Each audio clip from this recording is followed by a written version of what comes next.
La différence entre l'argile et la viande? Dans la viande, il y a de l'humanité.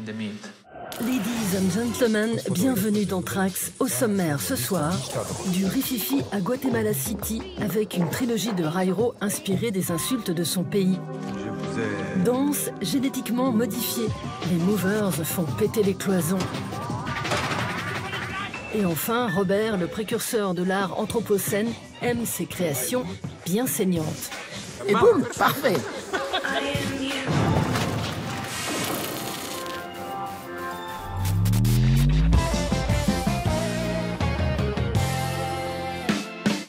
Valérie, notre journaliste éclectique, a rendez-vous avec un homme orchestre. Cinéaste, compositeur, chanteur, DJ, peintre ou auteur de BD, à 39 ans, Adrien Peskin, alias Gister, est multitâche.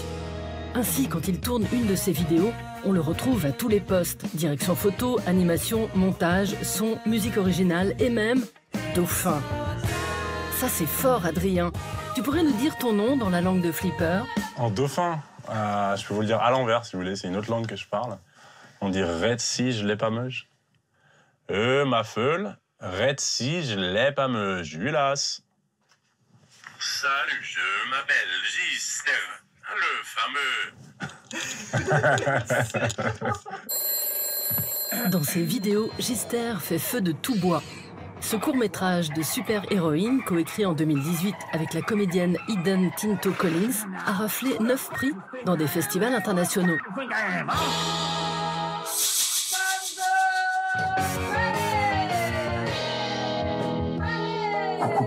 It only takes Jeanne d'Arc half a second to turn into the superhero known as Women, the nightmare of you-know-who. Cet art du kitsch et du DIY, poussé à l'extrême, est la marque de fabrique de Gister, l'hyperactif, qui prend un malin plaisir à exhiber ses imperfections.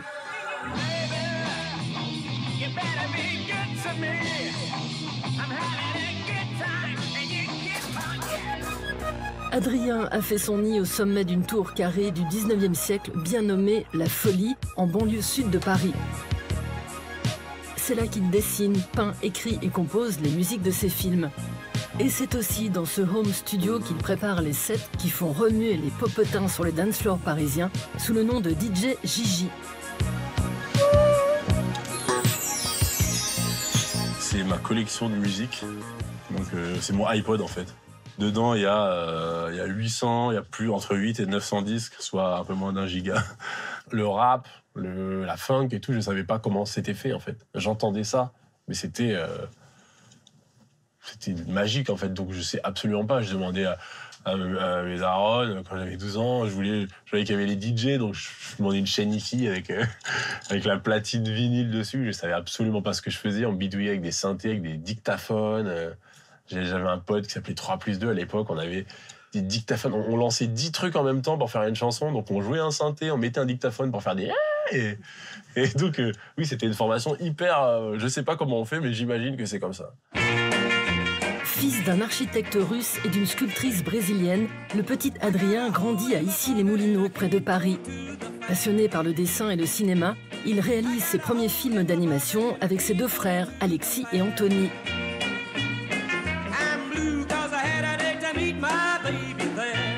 Au début des années 90, la famille passe 2 ans à Las Vegas. Adrien flash alors sur la culture américaine. De retour à Paris, il sort sa première mixtape à 11 ans et monte un studio dans sa chambre en proposant ses services de producteur sur des affichettes collées dans les cabines téléphoniques. Avant de devenir claviériste sur les plateaux télé ou d'accompagner le French King de la disco Marc Serron, Adrien s'essaie au rap dès 96, au sein du trio Frères 200. Il y avait Wu-Tang qui arrivait dans la culture générale. Enfin, on avait MTV Rap, c'est tout. C'était absolument fou, un groupe hyper obscur avec du karaté, des trucs de soul et tout. Et après, on découvre dans le groupe qu'il y a le compositeur, c'est Reza.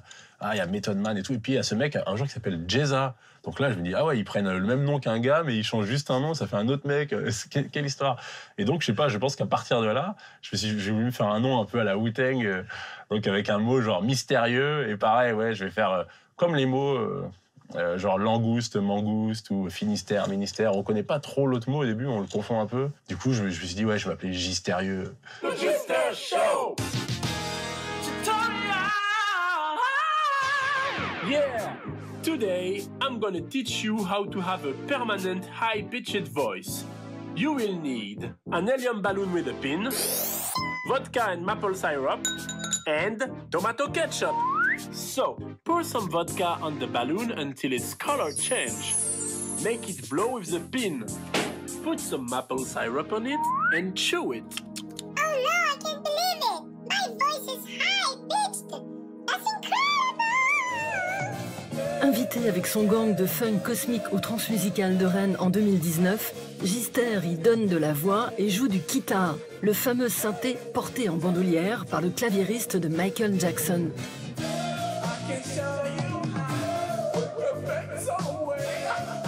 Sur scène, derrière le Gister Live Gang, un décor fait maison. Adrien en garde les éléments dans le garage de ses parents.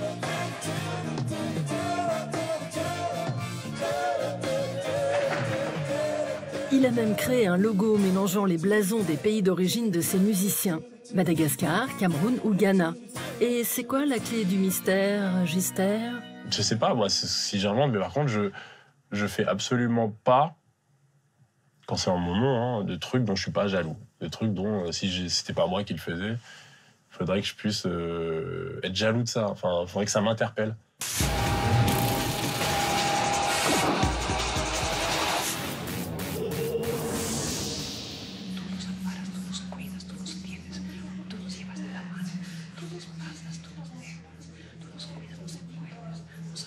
Ça part en sucette dans la famille d'un général accusé de crimes contre l'humanité.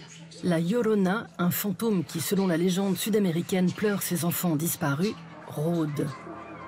C'est l'axe choisi par le réalisateur guatémaltèque Jairo Bustamante pour évoquer, dans son dernier film, le génocide des Indiens Mayas.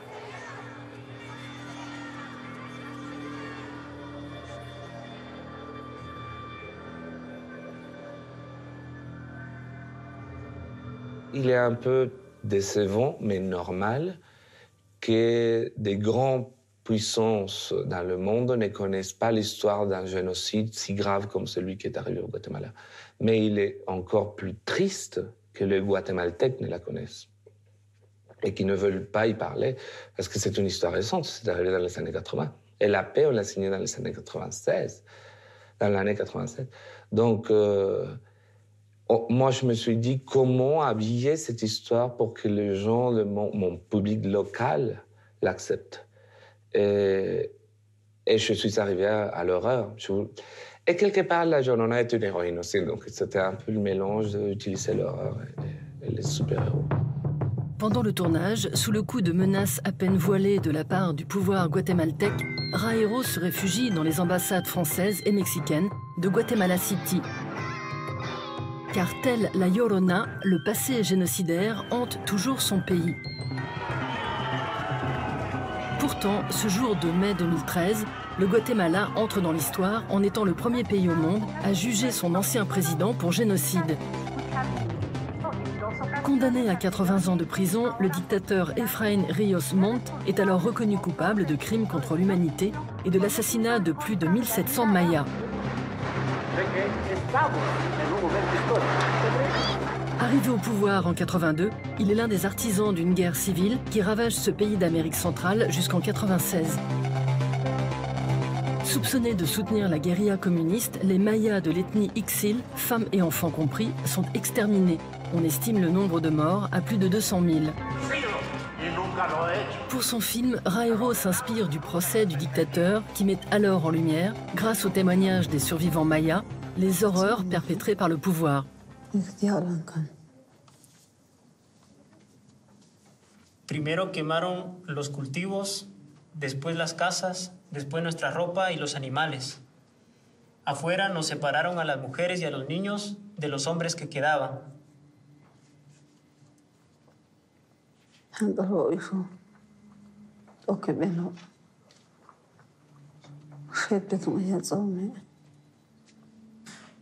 A las mujeres nos violaron y después comenzaron las matanzas. J'ai passé toutes mes vacances dans la plantation de café de mes grands-parents, du côté de ma mère. Et il y avait toujours la nuit un raconteur d'histoires. Et tu pouvais avoir le tour de raconter des histoires si tu avais des bonnes histoires. Donc, j'accompagnais les travailleurs de la ferme, de la plantation, récolter du café, pendant que je réfléchissais à l'histoire que j'allais raconter la nuit. Et je crois que c'est né de cette envie de raconter des histoires, plus que le cinéma lui-même. Fils de médecin, Jairo Bustamante grandit entre Guatemala City et les montagnes de l'ouest du pays, où il apprend la langue et les légendes des Indiens Cachiquel. Il a 18 ans quand il voit pour la première fois un film sur grand écran. Attache-moi de Pedro Almodóvar est pour lui une révélation. Il part étudier le cinéma en France et en Italie avant de revenir au Guatemala tourner son premier court-métrage.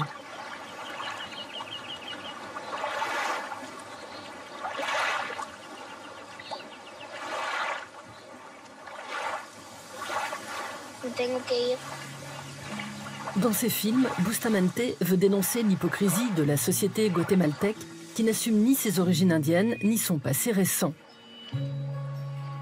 Il se lance alors dans une trilogie de longs métrages à partir des insultes les plus populaires du pays.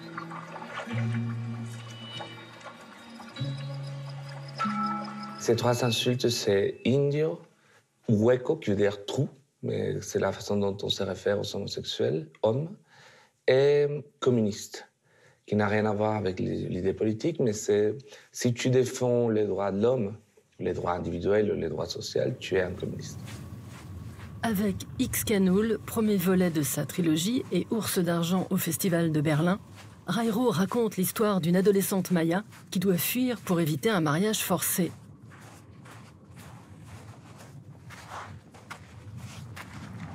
Dans Tremblement, tourné en 2019, le réalisateur de 43 ans s'attaque cette fois à l'homophobie et aux églises évangéliques qui gangrènent son pays. Quiero que reflexione en lo primero que le venga a la mente las palabras que le voy a decir. Amor. Familia. Dios. Padre. Anormal. Yo. Pour être insulté d'homosexuel, tu ne dois même pas être homosexuel. Tu dois juste ne pas avoir un problème envers ça. Et donc, si tu acceptes tes origines, si tu acceptes les autres et tu défends les droits de l'homme, là, tu as les 3 insultes. Donc ça, c'est ce qui est le pire. Évidemment, en pyramide des insultes, je pense que c'est un lien les plus graves, homosexuels et communistes.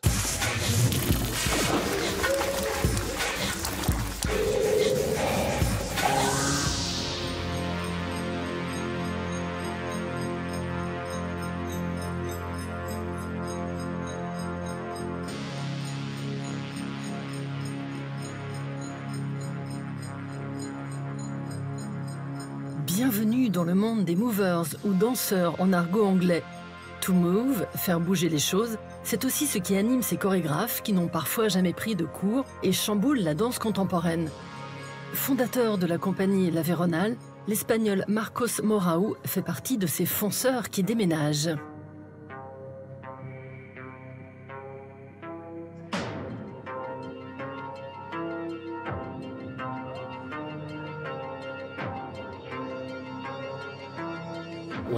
Un mover, c'est quelqu'un qui n'a pas de frontières, qui n'a pas fait d'études de danse.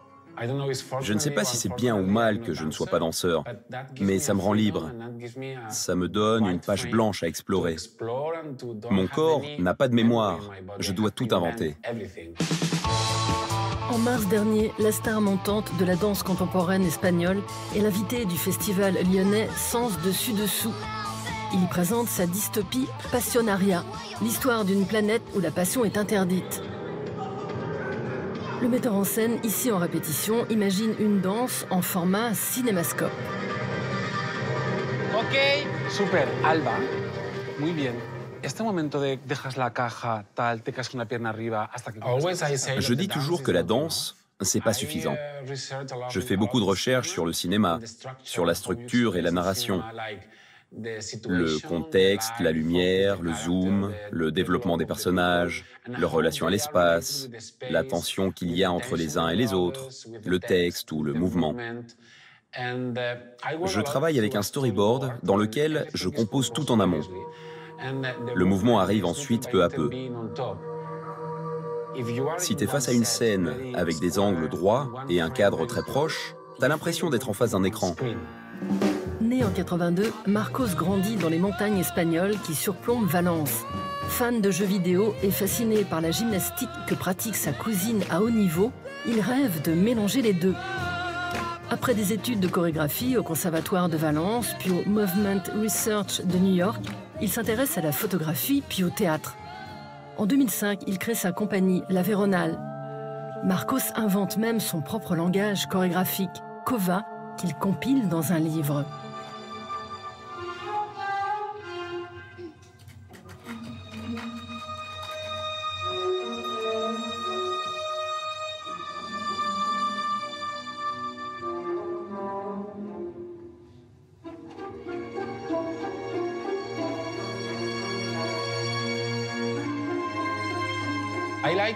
J'aime détruire tout ce qui est organique, cet aspect naturel du mouvement. N'utilise pas la danse pour exprimer la facilité. Essaie d'être heureux dans la complexité. Prends du plaisir dans l'adversité.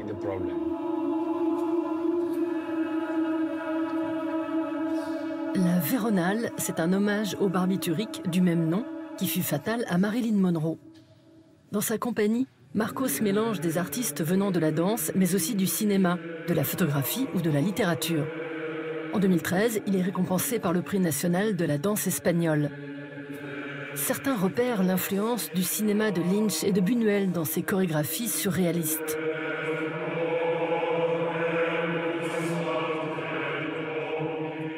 D'une certaine manière, on est des monstres. Ce côté sombre, les mystères du corps humain parlent de nous, de là où on en est, de notre époque, de ses convulsions. C'est fou, c'est obscur, c'est plein de trucs. Ce n'est pas que beau, joli et organique. Pourquoi la danse ne décrirait pas la réalité dans laquelle on vit ?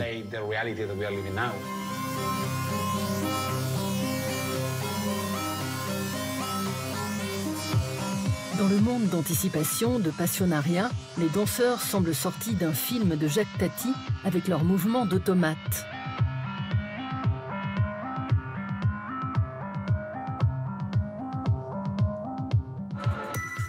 Damien Jallet s'inspire, lui, des somnambules pour faire tanguer ses passagers du métro. Réalisé pour l'album de Thom Yorke, le chanteur de Radiohead, ce court-métrage est sélectionné en 2019 aux Grammy Awards du meilleur clip format long. En un claquement de doigts, le chorégraphe belge est devenu le petit chouchou des stars de la pop. Madonna l'a ainsi recruté pour sa tournée du Madame X Tour. Le monde est devenu trop humain d'une certaine manière, et où tout a été humanisé, la disparition du sauvage, la disparition, le peu de place qui est laissée à ce qui n'est pas humain. Les premières peintures, les premières formes d'art, c'était des animaux. C'était l'homme était, et quand l'homme se représentait, c'était au fin fond, dans un petit coin de la cave, et souvent avec une tête animale, qui avait une forme d'humilité. Et je pense que cette humilité, elle n'est plus du tout là.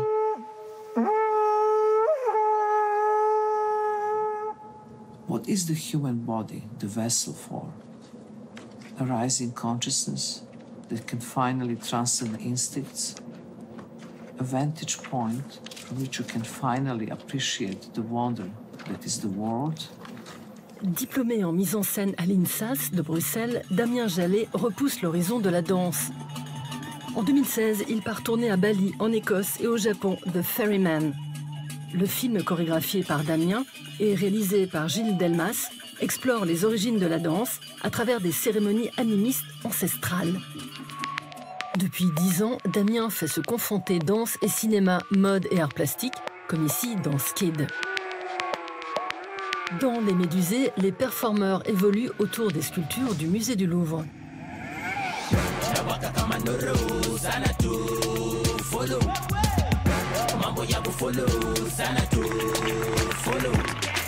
Je me suis aperçu que la sculpture et la danse, elles étaient complètement opposées, parce que la sculpture, c'est peut-être ce qu'il y a le plus c'est l'art qui se rapproche le plus de l'éternité, alors que la danse, c'est peut-être c'est sans doute l'art le plus éphémère, ça n'existe que sur le moment. Par contre, il y a quelque chose des deux en rapport avec l'énergie, avec la forme, et avec une énergie contenue et qui se délivre aussi. Dans la dernière pièce de Damien, les danseurs doivent compter sur un nouveau partenaire, le katakurico, un fécule de pommes de terre. Je voulais quelque chose qui soit à la fois solide et liquide, comme le corps peut l'être, et ça donne en plus cet aspect hyper volcanique, presque vivant, comme un organisme qui fonctionne bien avec l'univers de la pièce. Et j'adore, c'est super agréable. Et ça se mange. En fait, on peut marcher dessus, si on avance. Mais si tu te laisses, évidemment, c'est comme des sables mouvants, tu finis par t'enfoncer dedans. À Chaillot, à Paris, en mars dernier, Damien Jallet présente Vaisseau en VF, une œuvre qu'il signe avec le plasticien japonais Kohei Inawa, né de leur résidence commune à la villa Kujuyama de Kyoto en 2015. Les danseurs sans tête y prennent des formes à la fois humaines, animales et végétales, faisant corps avec la sculpture organique créée par Kohei.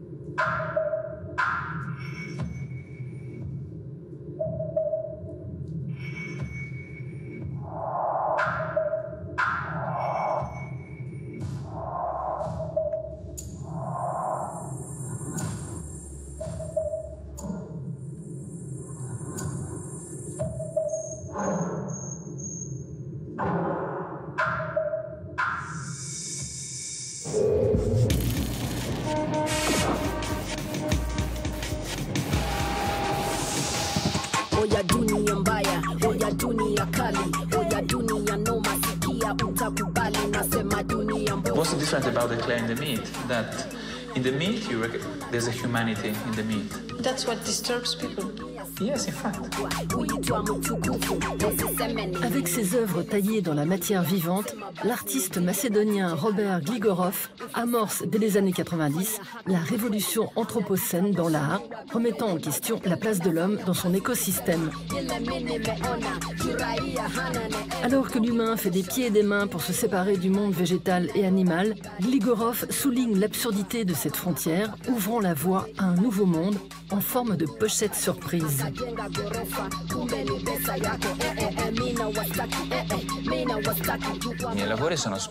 Mon travail porte souvent l'étiquette de choquant.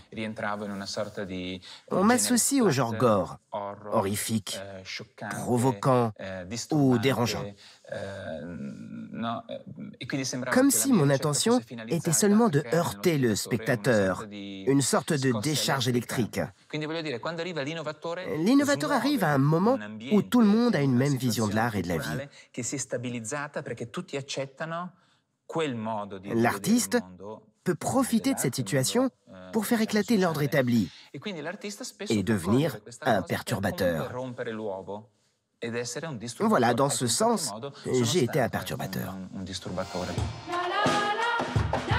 Pionnier de la retouche par ordinateur, ce Dr Frankenstein de l'image, installé en Italie depuis plus de 40 ans, joue avec les codes de la publicité pour créer des hybridations inattendues qui invitent le spectateur à chercher la petite bête. En plus de la photographie et l'installation, Robert utilise aussi son corps comme théâtre de ses idées.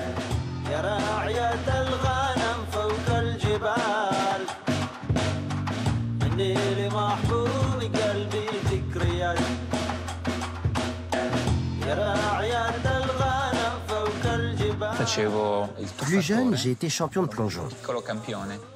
Je viens d'un pays communiste où le physique et le sport étaient très mis en avant et où l'on mesure la valeur d'un garçon par le sport ou la carrière militaire. Ça m'a profondément marqué. Dans certains pays, on encourage la religion et là-bas, on encourage le sport. Donc dans mon travail, on retrouve cette recherche de la performance. J'essaye d'utiliser mon corps comme un objet politique. En 99, alors que la guerre sévit en Yougoslavie, Robert tisse dans cette performance son fil rouge artistique, relier les 3 points cardinaux de l'homme, cœur, esprit et estomac, avec Dame Nature. Né en 59 à Kriva Palanka, en Macédoine du Nord, Robert a 3 ans quand ses parents divorcent et le confient à l'adoption. Il est recueilli par une famille originaire de l'île de Brač, au large de la côte croate. Il découvre la vie à la campagne et un nouveau rapport aux animaux. Je m'étais lié d'amitié avec une chienne. Et quand l'hiver est arrivé, elle a mis bas sur la neige. J'étais là avec elle, sur la neige. Je lui portais assistance, mais elle n'arrivait pas à coucher. Elle commençait à agoniser, alors je l'ai aidée à sortir les chiots. Le 2e, le 3e, le 4e. Elle n'arrivait pas à se détacher. Je voulais l'aider, mais je ne savais pas quoi faire. J'avais 6 ans. Alors j'ai pris le cordon et j'ai essayé de le couper avec un caillou. Et je n'y arrivais pas. Alors je l'ai arraché directement avec les dents. À 20 ans, Robert s'installe en Italie où il se frotte aux romans photos. Quand il n'incarne pas l'amant au visage d'ange, Robert réalise des clips, dessine des BD et joue à Cinecittà où il décroche des rôles pour des films roses et des slashers comme Stage Fright en 87. Guarda negli occhi Lucifero, hai 100 motivi.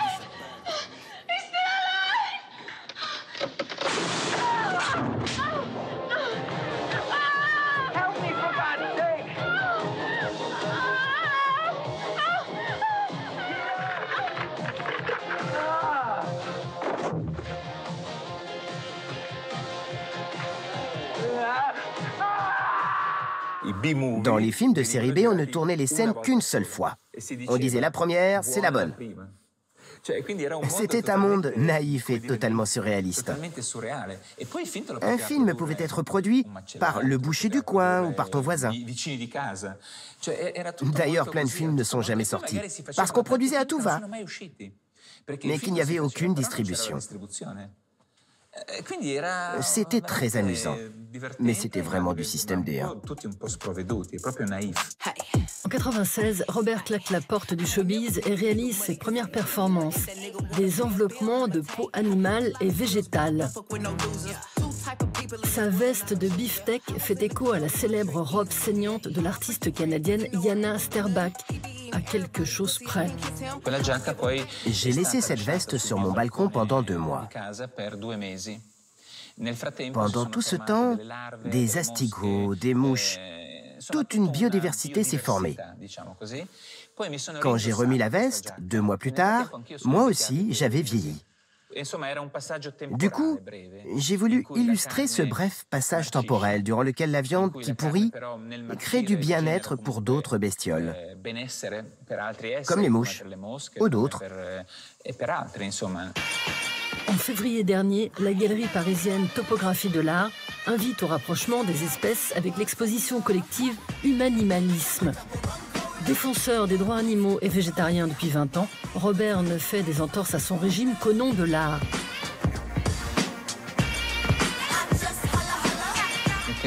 En mettant la langue en arrière, j'ai bloqué l'eau et j'ai mis les poissons dans la bouche. Je dois avouer que j'en ai avalé un. Aujourd'hui, l'homme peut très bien vivre sans exploiter les animaux. Mais il faut du courage pour adopter cette position. C'est mal vu, un peu tabou, et on te prend souvent pour un sentimental quand tu défends ça. Alors que c'est juste du bon sens. Le développement cérébral d'un animal correspond à un enfant de 3 ans. Donc c'est faux de penser qu'ils n'ont pas de sentiments. Je ne veux pas dire âme, car je ne suis même pas sûr que les hommes aient une âme. Mais sous-estimer les animaux est forcément une erreur.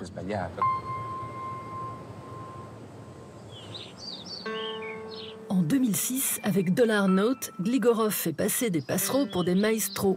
Une vraie collaboration interespèces.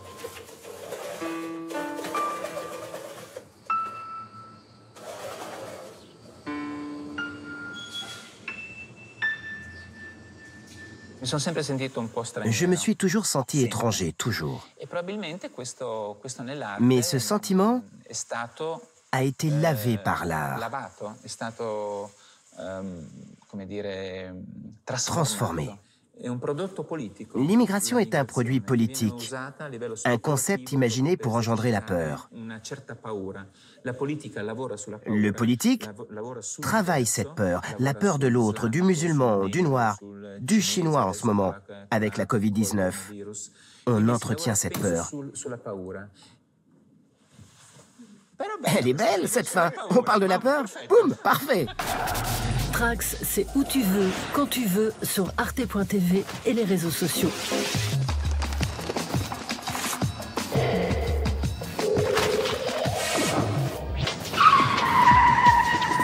Voilà, Bobby génial.